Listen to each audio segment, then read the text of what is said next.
Ya, shalom, selamat pagi teman-teman yang dikasihi oleh Tuhan. Pagi hari ini kita akan bersama-sama belajar tentang satu kebenaran firman Tuhan dengan satu tema setia sampai akhir. Nah, kita akan membaca Alkitab kita di dalam Wahyu 2 ayat 8 sampai dengan ke-11 ya. Jadi perikop ini atau kisah ini masih menjadi satu rangkaian dengan khotbah saya 2 bulan yang lalu ya. Ini adalah surat kedua yang dikirimkan di kitab Wahyu yang diberikan kepada jemaat di Asia, yaitu kepada jemaat di Smyrna. Kita akan melihat Wahyu 2 ayat 8 sampai dengan 11 dan saya akan bacakan untuk teman-teman semua. Kepada jemaat di Smyrna, dan tuliskanlah kepada malaikat jemaat di Smyrna, inilah firman dari yang awal dan yang akhir, yang telah mati dan hidup kembali. Aku tahu kesusahanmu dan kemiskinanmu, namun engkau kaya, dan fitnah mereka yang menyebut dirinya orang Yahudi, tetapi yang sebenarnya tidak demikian. Sebaliknya, mereka adalah jemaah iblis. Jangan takut terhadap apa yang harus engkau derita. Sesungguhnya, iblis akan melemparkan beberapa orang dari antaramu ke dalam penjara supaya kamu dicobai dan kamu akan beroleh kesusahan selama 10 hari. Hendaklah engkau setia sampai mati dan aku akan mengaruniakan kepadamu mahkota kehidupan. Siapa bertelinga, hendaklah ia mendengarkan apa yang dikatakan Roh kepada jemaat-jemaat. Barang siapa menang, ia tidak akan menderita apa-apa oleh kematian yang kedua. Nah, teman-teman yang dikasihi oleh Tuhan, kita akan melihat sedikit tentang latar belakang jemaat yang ada di Smyrna. Jadi, Smyrna itu mendapat julukan sebagai kota teranggun dan kota yang terelok. Kembang Asia atau juga mahkota Asia. Kota Smyrna ini sangat teratur, terencana, dan dia itu tidak awut-awutan seperti kota-kota yang lainnya. Kenapa demikian? Jadi sempat beberapa waktu Smyrna ini mengalami bencana yang sangat besar, yaitu gempa bumi yang meluluh lantakkan kota ini. Nah, kota ini mengalami kehancuran total, dan setelah beberapa puluh tahun kemudian, akhirnya kota ini dibangun kembali. Pelan-pelan. Nah, kota ini dibangun kembali. Nah, setelah kota ini dibangun dengan semua perencanaan yang baik, maka warga yang tinggal di kota Smyrna, mereka tergolong adalah orang-orang yang memiliki perekonomian baik. Ya. Nah, Smyrna ini adalah salah satu sekutu dari Romawi yang memiliki loyalitas yang tinggi. Bahkan sejarah pernah mencatat bahwa pada waktu Romawi itu mengalami kedinginan prajuritnya di tengah-tengah medan perang, maka orang-orang Smyrna ini dengan loyalitas mereka melepaskan jubahnya dan mengirimkan itu ke tentara-tentara Romawi yang ada di medan perang. Mereka unggul secara niaga, mereka unggul secara politik, dan mereka juga memiliki tempat wisata yang sangat baik. Kota budaya yang hebat, ada perpustakaan di sana, ada gedung-gedung teater. Jadi satu kota yang sangat teratur, sangat rapi, mereka makmur secara ekonomi. Dan di Smyrna ini ada satu komunitas Yahudi yang sangat besar, sangat memiliki pengaruh bagi kehidupan orang-orang yang di Smyrna. Karena mereka ini tergolong kelompok orang-orang yang sangat kaya. Jadi wajar kalau orang-orang Yahudi yang ada di Smyrna saat itu, mereka memiliki pengaruh yang cukup luar biasa bagi warga kota Smyrna. Nah, teman-teman yang dikasihi oleh Tuhan, di tengah-tengah situasi kota yang sedemikian ideal,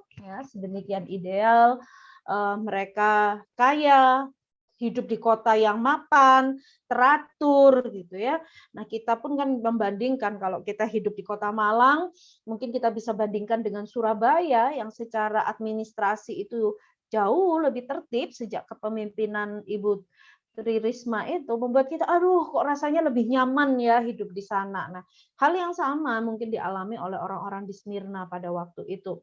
Lalu bagaimana sebenarnya kondisi jemaat di Smyrna sendiri? Nah, Bapak Ibu Saudara yang dikasihi oleh Tuhan, jemaat di Smyrna itu miskin dan susah di tengah-tengah kemakmuran. Nah, mungkin kita bingung. Katanya kotanya makmur. Tapi kenapa mereka mengalami kemiskinan dan kesusahan? Nah, Bapak Ibu Saudara yang dikasihi oleh Tuhan, kekristenan pada zaman itu, pada waktu di jemaat Smyrna itu, mereka mengalami perkembangan yang luar biasa. Banyak orang yang suka dengan orang-orang Kristen pada masa itu. Orang Kristen itu menjadi orang-orang yang dipandang, mereka menjadi orang-orang yang dihargai, dihormati.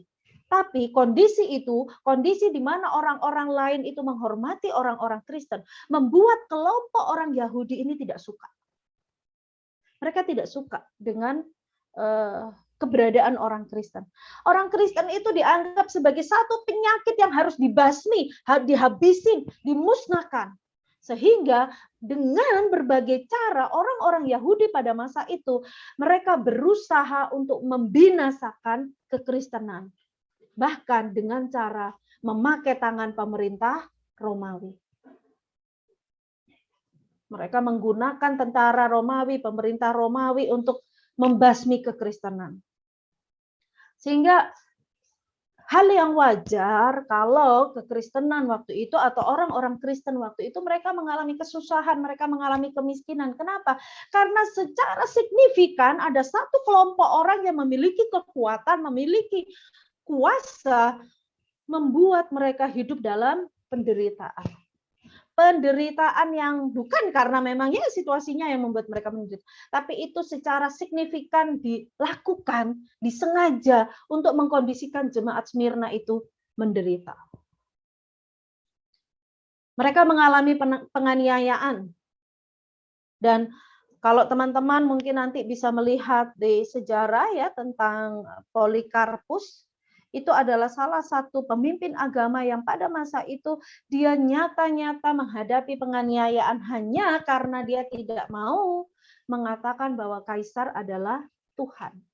Itu dipakai oleh orang-orang Yahudi untuk membujuk orang-orang Smyrna, untuk membujuk pemerintah mengatakan orang-orang Kristen perlu dimusnahkan. Bahkan Polikarpus harus menghadapi penganiayaan, dia dibakar hidup-hidup. Waktu itu dikatakan ada orang yang membujuk Polikarpus. Coba pilihlah kepada Yesus atau kamu mau mengatakan bahwa kaisar adalah Tuhan. Dan statement yang terkenal yang sampai saat ini dikenang oleh banyak orang yang Polikarpus sampaikan adalah dia mengatakan 48 tahun saya mengikut Yesus dan belum pernah sekalipun dia mengecewakan saya. Masa hari ini hanya karena satu tekanan dari kalian saya akan mengkhianati dia. Satu statement yang luar biasa yang Polikarpus berikan. Dari teman-teman dan waktu itu Polikarpus mau diikat karena dia rencananya mau dibakar, tapi Polikarpus katakan tidak, jangan ikat aku. Kalaupun kalian membakar aku tidak akan melarikan diri. Nah, teman-teman yang dikasihi oleh Tuhan, teman-teman bisa bayangkan kondisi seperti itulah yang saat itu dihadapi oleh jemaat di Smyrna. Mereka menghadapi tekanan, mereka menghadapi tindasan, mereka menghadapi ketakutan-ketakutan yang luar biasa. Karena bukan hanya kesulitan ekonomi yang mereka hadapi, nyawa menjadi taruhan mereka. Kisah-kisah kepahlawanan para martir yang paling dramatis terjadi, yaitu salah satunya Polikarpus tadi ya. Begitu banyak kisah-kisah dramatis yang waktu itu terjadi. Teman-teman bisa membacanya. Nah, teman-teman yang dikasihi oleh Tuhan, dengan situasi yang seperti itu, dengan kondisi jemaat yang seperti itu, bagaimana kita masih bisa mengatakan, saya mau setia sampai akhir. Nah, Bapak Ibu Saudara yang dikasihi oleh Tuhan, pagi hari ini kita akan belajar dari jemaat di Smyrna tentang prinsip menjadi setia sampai akhir. Yang pertama adalah tidak terpengaruh dengan kondisi. Ayat yang ke-9 dan 10 saya akan bacakan. Aku tahu kesusahanmu dan kemiskinanmu, namun engkau kaya. Dan fitnah mereka yang menyebut dirinya orang Yahudi, tetapi yang sebenarnya tidak demikian. Sebaliknya mereka adalah jemaah iblis. Jangan takut terhadap apa yang harus engkau derita. Jadi Bapak Ibu Saudara yang dikasihi oleh Tuhan, hal pertama yang harus kita ingat supaya kita bisa tetap setia sampai akhir, bisa tetap bertahan dengan semua hal yang akan terjadi. Biarlah segala sesuatu, kondisi yang ada di zaman kita tidak mempengaruhi kekristenan kita. Teman-teman yang dikasihi oleh Tuhan, diakui ataupun tidak, akan sangat sulit untuk anak-anak Tuhan itu menduduki posisi-posisi tertinggi di negeri ini. Kenapa? Karena kita mungkin dikatakan kaum minoritas. Kesempatan-kesempatan untuk kita menduduki posisi-posisi itu sangat sulit. Walaupun di akhir-akhir ini kita sudah mulai bisa melihat ada beberapa anak Tuhan yang bisa dipakai Tuhan untuk terlibat di dalam pemerintahan. Tapi kita masih bisa melihat begitu sulitnya. Tidak sedikit sebenarnya anak-anak Tuhan yang memiliki prestasi di bangsa ini. Tapi sebagian besar dari mereka, akhirnya mereka harus meninggalkan negeri ini untuk berkarya di negara lain. Beberapa hari ini kita mendengar salah satu pimpinan ormas terbesar di Indonesia ternyata adalah seorang teroris. Kita tidak tahu sampai berapa lama Tuhan izinkan kita beribadah dengan leluasa seperti ini. Kita tidak tahu kesulitan ekonomi apa yang akan terjadi di dalam hidup kita. Mungkin bisa jadi kita akan menghadapi penganiayaan. Mungkin bisa jadi kita akan menghadapi kemiskinan. Tinggalkan Yesus, baru kamu bisa bekerja di tempat kami. Sangkali imanmu, baru kamu bisa menjadi anggota karyawan di perusahaan kami. Mungkin itu akan terjadi di dalam hidup kita. Kita menderita.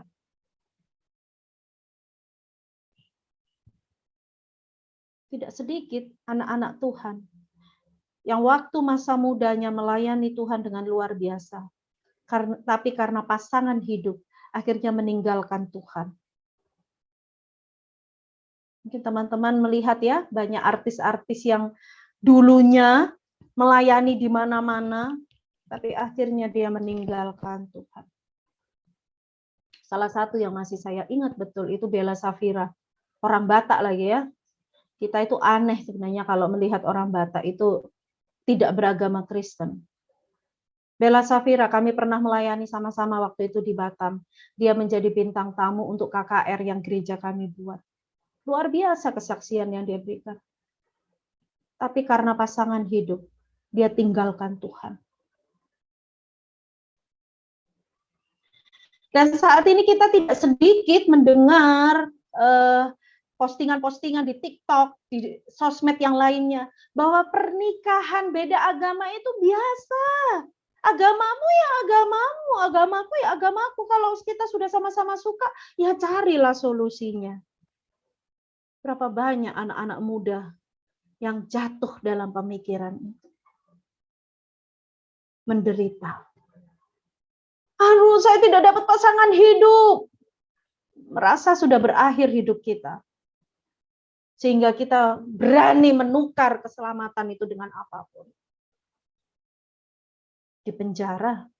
Tidak sedikit kita mendengar hamba-hamba Tuhan, anak-anak Tuhan yang dituduh untuk mengkristenkan. Sehingga dia harus dipenjara. Dan di sini juga dikatakan bahwa akan ada penderitaan yang engkau alami. Engkau akan menderita. Sesungguhnya iblis akan melemparkan beberapa orang dari antaramu ke dalam penjara supaya kamu dicobai dan kamu beroleh kesusahan selama 10 hari. Nah, teman-teman dikasih oleh Tuhan, 10 hari yang dimaksud di sini bukan ya oke kita di penjara 10 hari, kita mengalami kesusahan 10 hari, bukan.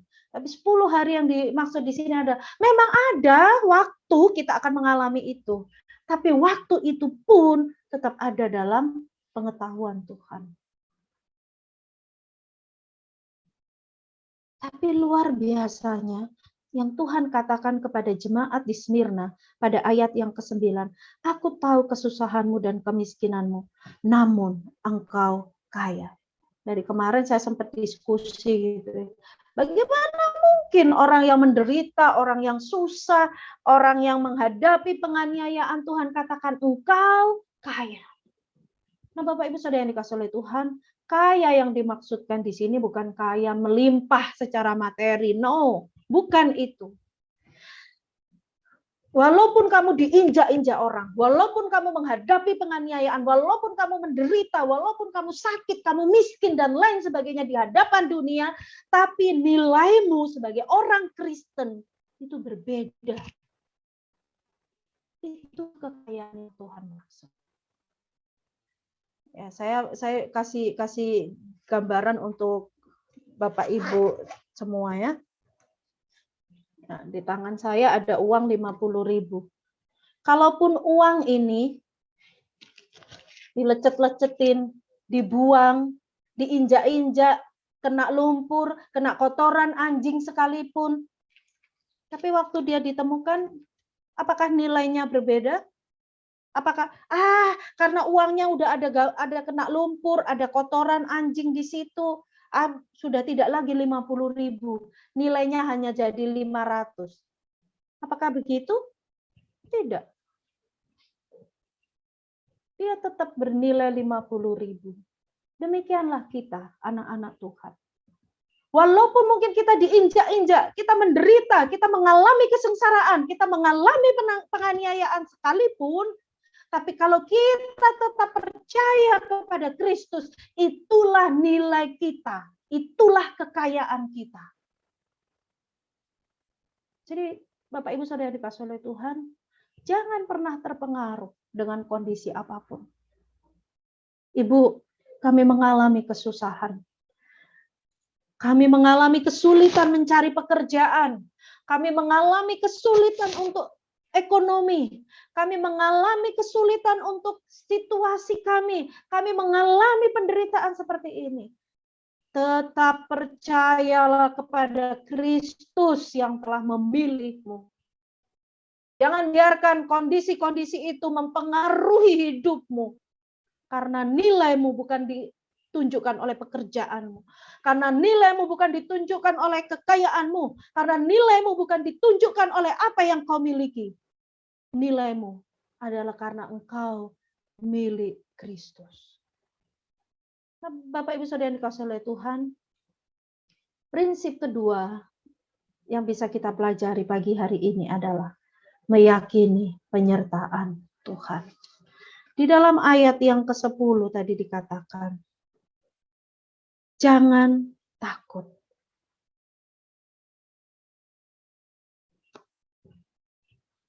Tuhan tidak mengatakan pada waktu nanti engkau percaya kepadaku, sungguh-sungguh percaya, jangan takut. Tidak akan ada penderitaan. No, Tuhan tidak pernah menjanjikan hal itu. Yang Tuhan janjikan adalah aku menyertaimu. Aku menyertai engkau. Jangan takut. Di ayat yang ke-10 dikatakan juga, sesungguhnya iblis akan melemparkan beberapa orang. Sesungguhnya menyatakan bahwa Allah tahu situasi itu. Allah tahu, Allah mengerti kondisimu. Dan yakinlah di dalam situasi itu pun dia ada untukmu. Dan bagian terakhir dikatakan, setia sampai mati. Nah, Bapak Ibu Saudara yang dikasihi oleh Tuhan, Yesus tidak pernah menjanjikan pada waktu kau percaya kepada Yesus, semua doamu akan dijawab sesuai dengan maumu. Tidak.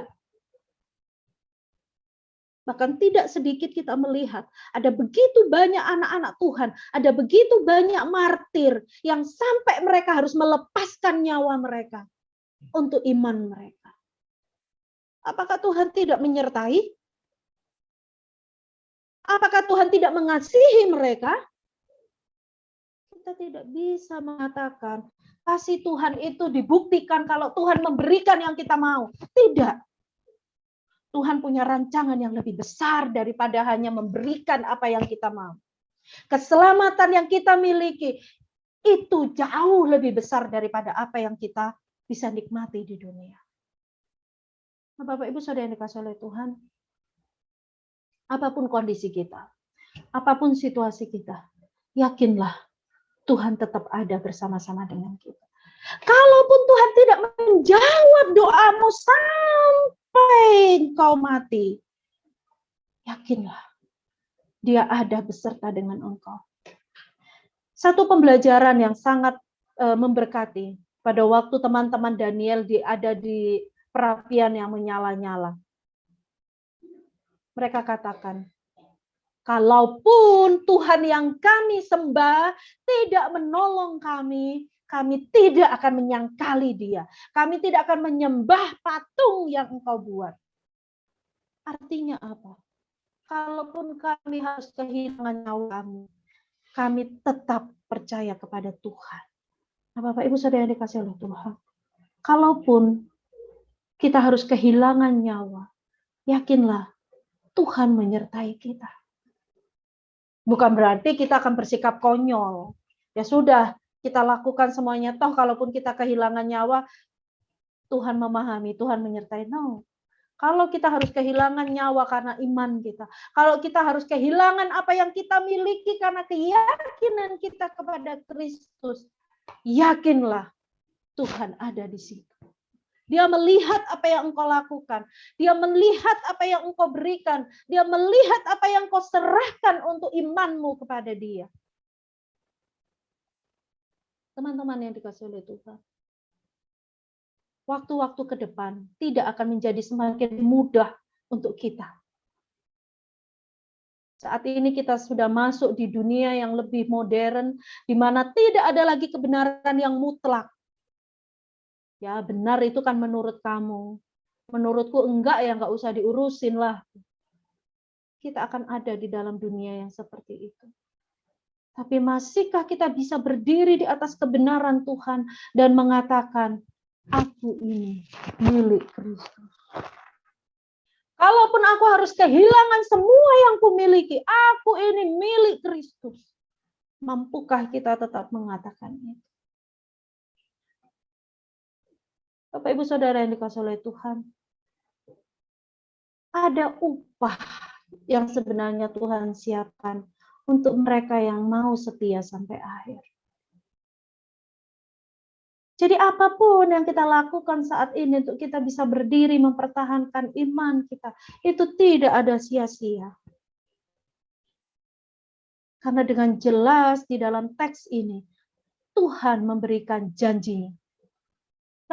Yang pertama dikatakan, mendapatkan mahkota kehidupan. Hendaklah engkau setia sampai mati dan aku akan mengaruniakan kepadamu mahkota kehidupan. Biarlah kita fokus dengan ini. Jangan kita jual mahkota kehidupan kita dengan hal-hal yang hanya sementara. Pasangan hidup, pekerjaan, ekonomi, itu sementara.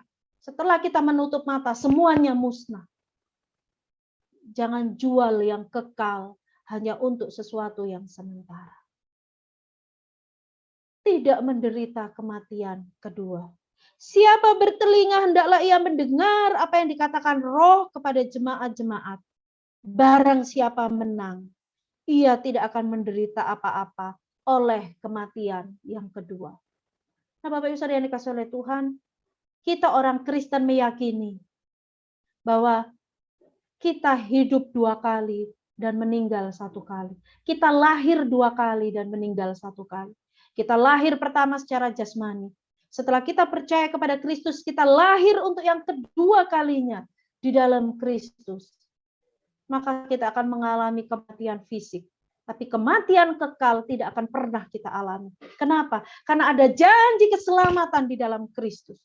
Tapi bagi orang-orang yang tidak percaya kepada Kristus, mereka hanya akan lahir sekali. Tapi mereka akan mengalami kematian sebanyak 2 kali. Kematian yang pertama adalah kematian fisik.